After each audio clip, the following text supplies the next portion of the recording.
नमस्कार, आप देख रहे हैं एबी स्टार न्यूज। मैं हूं आपके साथ सपना वर्मा। वक्त हो चला है आपका राज्य आपकी खबरों का। खबर छत्तीसगढ़ के रायगढ़ से है। यहां पर महिला कार्यकर्ता के साथ छेड़छाड़ का मामला सामने आया है। रायगढ़ में भाजपा महिला कार्यकर्ता ने भाजपा जिला अध्यक्ष उमेश अग्रवाल के विरुद्ध आवेदन दिया। इस मामले में 3 दिनों से चल रही जांच के बाद पुलिस ने सोमवार को आईपीसी की धारा 354 के तहत जिला अध्यक्ष के खिलाफ मामला दर्ज कर लिया है। दरअसल शुक्रवार की शाम भाजपा महिला कार्यकर्ता कोतवाली थाना पहुंचकर भाजपा जिला अध्यक्ष उमेश अग्रवाल के खिलाफ एक शिकायत आवेदन दिया, जिस पर महिला ने उमेश अग्रवाल पर 2 जून 2021 को पार्टी कार्यालय में उसके साथ शारीरिक छेड़छाड़ का आरोप लगाया। शिकायत के बाद जिलाध्यक्ष ने भी जिला भाजपा कार्यालय में प्रेस कॉन्फ्रेंस कर मामले को षड्यंत्र बताते हुए कहा कि अगर शिकायत सही हुई तो मैं राजनीति से संन्यास लूंगा। बता दें कि पुलिस एफआईआर दर्ज कर विवेचना शुरू कर चुकी है। पूरे मामले में पीड़ित बीजेपी महिला कार्यकर्ता ने सबसे पहले घटना की शिकायत प्रदेश भाजपा पदाधिकारियों से भी की, लेकिन कोई कार्रवाई नहीं होने पर पीड़िता ने न्याय के लिए पुलिस की शरण में गई।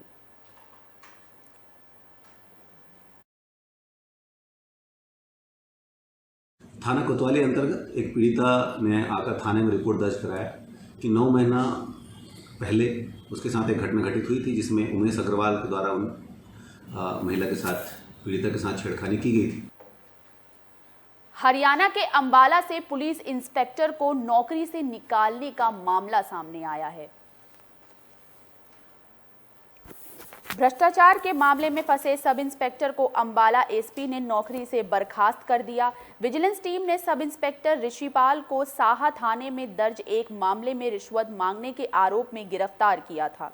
अंबाला एसपी के मुताबिक सब इंस्पेक्टर ने थाने की छवि को धूमिल करने का काम किया है। इसके साथ साथ एसपी अंबाला ने थाने के सभी पुलिस अधिकारियों और कर्मचारियों को चेतावनी दी कि अगर रिश्वतखोरी को लेकर कोई भी शिकायत उनके खिलाफ मिलती है तो उन्हें बख्शा नहीं जाएगा।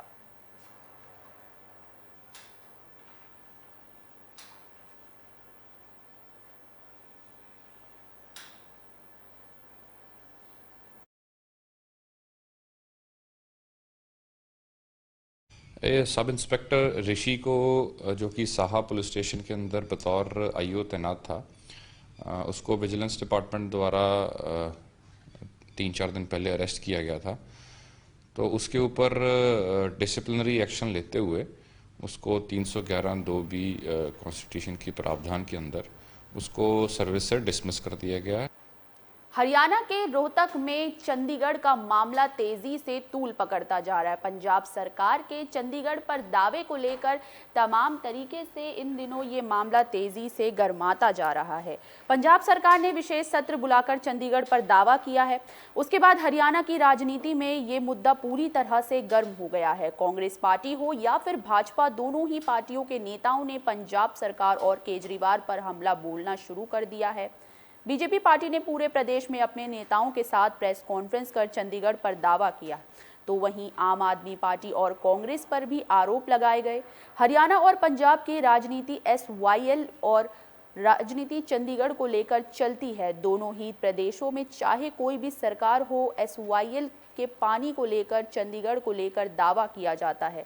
जब पंजाब के मुख्यमंत्री भगवंत मान ने एक दिन का विशेष विधानसभा सत्र बुलाकर चंडीगढ़ पर पंजाब का दावा किया है, उसी को लेकर हरियाणा के भाजपा सरकार हो या फिर कांग्रेस पार्टी, दोनों में हलचल शुरू हो गई है।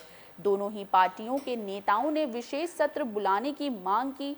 रोहतक में भाजपा पार्टी के प्रदेश कार्यालय में बीजेपी के प्रदेश प्रवक्ता विजेंद्र नेहरा ने चंडीगढ़ पर रुख साफ करते हुए कहा कि चंडीगढ़ हरियाणा की राजधानी है, उसे किसी कीमत पर नहीं छोड़ेंगे। वहीं उन्होंने एसवाईएल के मुद्दे को लेकर भी कहा कि प्रदेश में कांग्रेस पार्टी हो या फिर इनेलो पार्टी, सभी एसवाईएल पर ढोंग कर रही है, लेकिन प्रदेश की भाजपा सरकार एसवाईएल के पानी लाने को लेकर पूरी तरह से प्रयासरत है।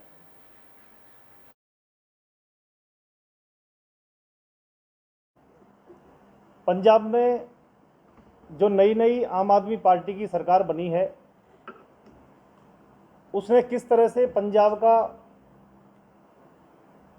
विधानसभा का जो विशेष सत्र बुलाया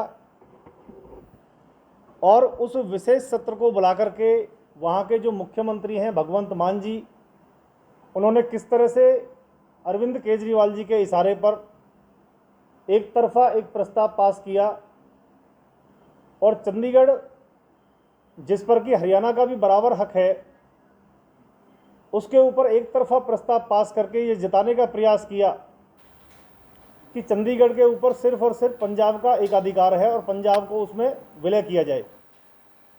हरियाणा के अंबाला से एचटीएफ के धरना प्रदर्शन की खबर सामने आई। इस दौरान पार्षद अनुपस्थित रहे। अंबाला में एचडीएफ के धरना प्रदर्शन से पार्टी के दोनों पार्षदों की अनुपस्थिति देखी गई, जिससे अब ये सवाल उठने लगे हैं कि क्या पार्टी के दोनों पार्षद टोनी चौधरी और रूबी सौदा दल बदलने की फिराक में हैं। हालांकि एचडीएफ नेता इस बात को इनकार कर रहे हैं। उनका कहना है कि दोनों पार्षद पार्टी के साथ है। अरुण हत्याकांड में नामजद पार्षद रूबी सौदा के भाजपा के साथ जाने पर पूर्व मंत्री निर्मल सिंह ने कहा कि ये उसकी मजबूरी है क्योंकि वो मुसीबत में फंसी हुई है। बता दें कि पूर्व मंत्री निर्मल सिंह की पार्टी हरियाणा डेमोक्रेटिक फ्रंट ने अंबाला निगम के बाहर भ्रष्टाचार और महंगाई को लेकर धरना देकर प्रदर्शन किया। इस मौके पर एचडीएफ के दोनों पार्षद टोनी चौधरी और रूबी सौदा कार्यक्रम से नदारद रहे। राजनीतिक जानकर पूरे प्रकरण को निगम के सीनियर डिप्टी मेयर और डिप्टी मेयर के चुनाव से जोड़कर देख रहे हैं, क्योंकि एसडीएफ के दोनों पार्षदों की वोट काफ़ी अहम मानी जा रही है। इस बारे में जब हमने एचडीएफ नेताओं से सवाल किए तो उन्होंने कहा कि दोनों पार्षद हमारी टीम के साथ हैं, किसी कारणवश वो प्रदर्शन में शामिल नहीं हो पाए।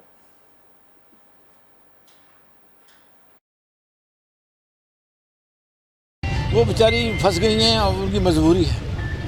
पार्टी के साथ जो है अलग हो गई है या बीजेपी में शामिल हो सकती है? अभी मैं कुछ नहीं कह सकता, लेकिन अल्टीमेटली वो हमारे साथ ही रहेंगी। देखिए, एचडीएफ से हमने उन्हें निष्कासित नहीं किया है। रूबी सौदा जी का जो परिवार है एक मुश्किल में उलझा हुआ है। जब से ये मामला उठा है उनके पति जो है न्यायिक हिरासत के अंदर हैं। हरियाणा के अंबाला से नशे के काले कारोबार पर बड़ी गिरफ्तारी हुई है। आपको बता दें कि हरियाणा के अंबाला से पूरा मामला सामने आया है। अंबाला CIA 2 ने नशीली दवाओं के साथ एक युवक को गिरफ्तार किया है, जिससे हजारों की तादाद में नशीली दवाएं बरामद हुई है। CIA ने 2 ने नाकाबंदी कर नशीली दवाओं को सप्लाई करने जा रहे युवक को पकड़ा है, जिससे कोर्ट में पेश कर उसका रिमांड लिया जाएगा। बता दें कि पकड़े गए युवक से 4,320 नशीले कैप्सूल और 4,500 नशीली गोलियां बरामद हुई है। मिली जानकारी के मुताबिक युवक अंबाला कैंट बस स्टैंड की तरफ से कुलदीप नगर नशीले पदार्थों की सप्लाई करने जा रहा था। उन्होंने बताया कि युवक को रिमांड पर लेकर ये पता लगाने की कोशिश की जाएगी कि ये नशीली दवाएं कहां से लेकर आया था और उसे किसने और ये कहां सप्लाई करनी थी।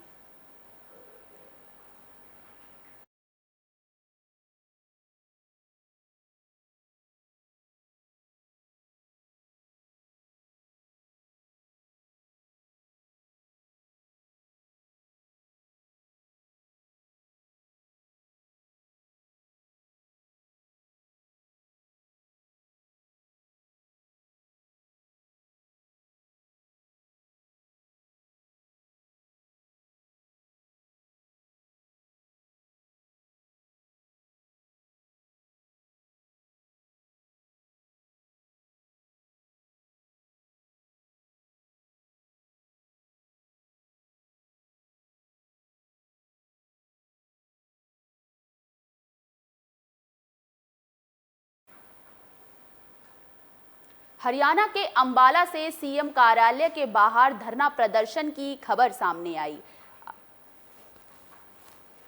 राजस्थान सरकार के निर्णय के बाद हरियाणा में पुरानी पेंशन बहाल करने की मांग जोर पकड़ती जा रही है। इसी बीच federation of senior citizen pension association के अंबाला के कार्यालय में प्रदर्शन कर रोष जताया गया और अपनी मांगों को मुख्यमंत्री के सामने रखने के लिए समय भी मांगा गया। कर्मचारियों ने कहा कि राजस्थान की तर्ज पर हरियाणा में भी पुरानी पेंशन बहाल होनी चाहिए।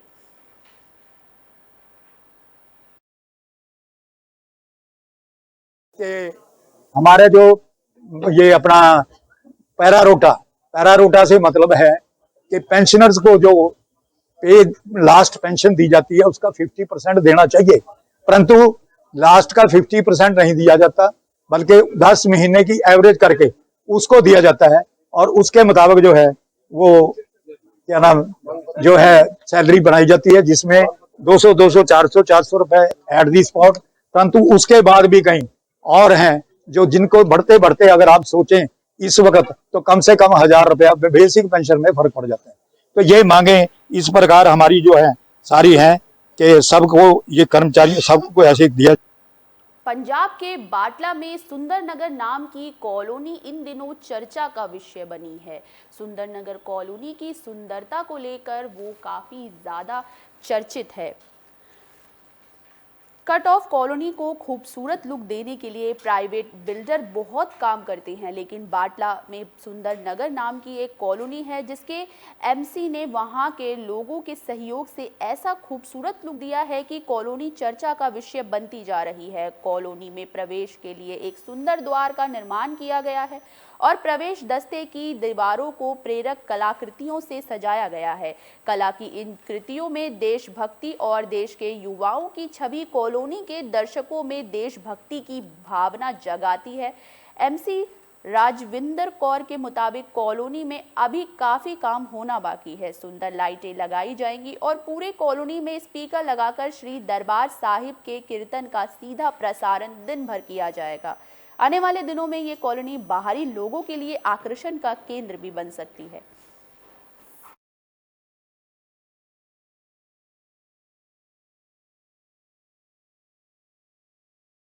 ਤੇ ਬਹੁਤ ਨਰਕ ਭੋਗਿਆ ਵਾ ਇੱਕ ਹਿਸਾਬ ਦਾ ਅਸੀਂ ਤੇ ਬਾਕੀ ਸਾਰੇ ਸਾਡੇ ਇਹਨਾਂ ਭੈਣ ਭਰਾਵਾਂ ਬਹੁਤ ਸਹਿਯੋਗ ਦਿੱਤਾ ਵਾ ਸਾਡਾ ਤੇ ਬਾਕੀ ਸ਼ੌਂਕ ਨਾਲ ਕੰਮ ਕੀਤਾ, ਸਾਰਿਆਂ ਨੇ ਵਧੀਆ ਚੀਜ਼ਾਂ ਲਾਈਆਂ ਨੇ, ਇਸੇ ਕਰਕੇ ਹੀ ਕੋਈ ਕਹਿੰਦਾ ਸੀ ਕਿੱਥੋਂ ਆਈਏ, ਕੋਈ ਕਹਿੰਦਾ ਸੀ ਕਿਹੜੇ ਗੇਟ ਥਾਣੀ ਆਈ। ਅਸੀਂ ਆਖਿਆ ਇੱਕ ਸੁੰਦਰਨਗਰ ਦਾ ਇੱਕ ਨਿਸ਼ਾਨ ਹੋਣਾ ਚਾਹੀਦਾ, ਉਹਦੇ ਕਰਕੇ ਅਸੀਂ ਫਿਰ ਗੇਟ ਦੀ ਜਿਹੜੀ ਆ ਨਾ ਉਹ ਆਰੰਭਤਾ की।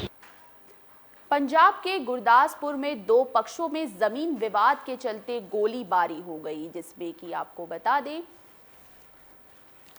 कि गोलाबारी की जद में आने से 4 लोगों की मौत हो गई। ग्राम फुलारा में जमीन विवाद को लेकर दो पक्षों के बीच हुई गोलाबारी में 4 लोगों की मौत हो गई। जानकारी के अनुसार गांव फुलारा निवासी सुखराज सिंह अपने 2 साथियों जमाल सिंह और निशान सिंह के साथ ब्यास के पास अपनी जमीन की देखभाल के लिए गया था। सुखराज सिंह, जमाल सिंह और निशान सिंह दोनों ही तरफ से गोली मारकर उनकी हत्या कर दी गई थी और अब पीड़ित परिवार न्याय की मांग कर रहा है। पुलिस फिलहाल घटना की जांच कर रही है और मौके पर पहुंचे डीएसपी कुलविंदर सिंह विक्र ने बताया कि गांव फुलदे के 3 लोगों की हत्या कर दी गई है और दसूया के दूसरे पक्ष को गिरफ्तार कर लिया गया है। एक व्यक्ति की मौत हो गई है और दूसरा घायल हो गया है। पता चला है कि सुखराज सिंह गांव की पूर्व कांग्रेस पंचायत कांग्रेस सरपंच लवजीत कौर के पति थे।